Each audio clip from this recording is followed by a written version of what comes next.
అపకారికి ఉపకారం. ఉపకారికి ప్రత్యుపకారం చేయడం గొప్ప కాదు, అపకారం చేసిన వాడికి సైతం ఉపకారం చేయడమే గొప్ప విషయం. అది ఆచరించేవాడే గొప్పవాడని యోగివేమన జాతికి ఏనాడో సందేశమిచ్చాడు. మనిషి దీన్ని నిజంగా ఆచరణలో పెట్టగలిగితే సమాజంలో అశాంతికి అక్రమాలకు తావే ఉండదు. ఇతరుల వల్ల మేలు పొందినప్పుడు కృతజ్ఞత తెలియజేస్తాం, కలకాలం ఆ వ్యక్తులను గుర్తుంచుకుంటాం, అవసరమైనప్పుడు సహాయపడి రుణం తీర్చుకునేందుకు సిద్ధపడతాం. ఇది మనిషి యొక్క కనీస బాధ్యత. ఆ ప్రవృత్తి సహజం కూడా. మనల్ని మనం ఎదుటివారికి సమర్పించుకోవడమే అసలైన త్యాగం. అదే కృతజ్ఞత. అది ప్రేమ వల్ల, అనురాగం, ఆత్మీయత వల్ల ఏర్పడే సంస్కారం. అదే మనిషి కీర్తికి, జన్మ సార్థకతకు మూలం కాదు, మరో మిట్టి ఎక్కవలసింది. అదే అపకారికి కూడా ఉపకారం చేయాలన్న సద్బుద్ధి. ఆ సద్బుద్ధినే సాధించాలి అన్న భావనతో మనసంతా నిండిపోవాలి. సత్వగుణానికి అద్దం పట్టేదే ఆ స్వభావం. ప్రేమ ఇస్తే ప్రేమ వస్తుంది. అంతేకాదు ద్వేషం, ప్రతీకారేచ్ఛ, పగ వంటి దుర్లక్షణాలు దూరమైపోతాయి. ఎదుటి మనిషి తలపెట్టిన కీడునే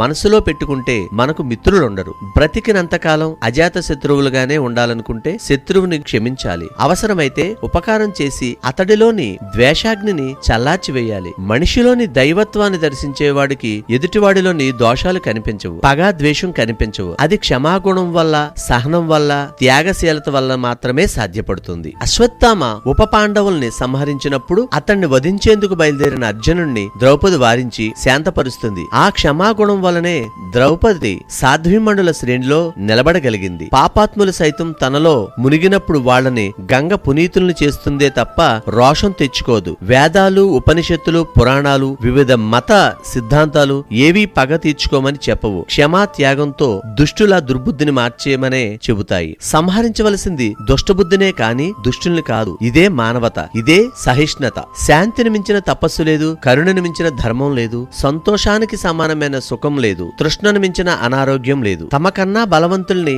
భయంతో క్షమిస్తారు, లోకనిందుకు భయపడి సాటివాడనే దృష్టితో క్షమిస్తారు. తమకన్నా బలహీనుడు చేసే తప్పిదాలను క్షమించే మానవులే మహనీయులు, మహితాత్ములు. రాళ్లతో కొట్టిన, గొడ్డలతో నరికిన చెట్టు పండేయిస్తుంది గాని పగ తీర్చుకోదు. గుణపాలతో తవ్విన నేల ఖనిజాన్నే ఇస్తుంది. ప్రకృతి నుంచి పరోపకార బుద్ధిని నేర్చుకోవాలి. ఎవరైనా మనల్ని విమర్శించినా, మన మీద పగ పెంచుకున్నా అందుకు కారణమేమిటో ఆత్మ పరిశీలనతో తెలుసుకోవాలి. సాటివాడిలో మంచిని చూడటం అలవాటు చేసుకోవాలి. అందరిలోనూ మంచిని చూడటం నీ బలహీనత అయితే నీ అంత బలవంతుడు ఉండడు అంటారు మదర్ తెరీసా. కీడు చేసిన వాడిని క్షమించడం వల్ల వాడు మారకపోయినా భవిష్యత్తు మాత్రం మనకు అనుకూలంగా మారుతుంది అంటాడు చాణక్యుడు. అహంకారం మనసులోకి చేరిందంటే తనకు తోడుండమని మొట్టమొదటి ప్రతీకార ప్రవృత్తినే ఆహ్వానిస్తుంది. ముళ్ళు గుచ్చుకుందని గులాబీ పువ్వును తెంచి నలిపివేయడం ఎంత అవివేకమో, ఏదో కారణంగా భ్రమలో పడి వదంతులు నమ్మి సాటి మనిషికి హాని తలపెట్టడము అంతే అవివేకం. SS Developers Rajahmundry, world's best facilitated venture started. Open flat, independent houses, villas, bungalows, education recreation. SS Developers very spacious atmosphere. Our project amenities: clubhouse, swimming pool, gym, indoor games, restaurant, lounge areas, library, RO plant, kids corridor. SS Developers 100% Vastu, 24/7 security with CC cameras. SS Developers, we make your dream comes true.